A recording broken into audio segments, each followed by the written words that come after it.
మనం దేని నుండి అయినా తప్పించుకొనవచ్చునేమో, కానీ మనస్సాక్షి నుండి తప్పించుకోలేము.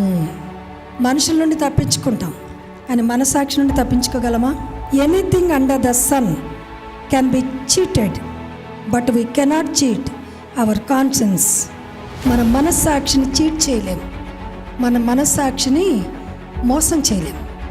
సూర్యుని క్రింద ఉన్న ప్రతిదీ మనుషులకు, స్నేహితులకు, బంధువులకు, భార్యకు, భర్తకు మోసం చేయొచ్చేమో, నీ మనస్సాక్షి నువ్వు మోసం చేసుకోలేవు. అది నీకు చెప్తూనే ఉంటుంది, నేను గద్దిస్తూనే ఉంటుంది, నేను హెచ్చరిస్తూనే ఉంటుంది, నీకు బుద్ధి చెప్తూనే ఉంటుంది, నీలో ఒక భయమును కలిగిస్తూనే ఉంటుంది.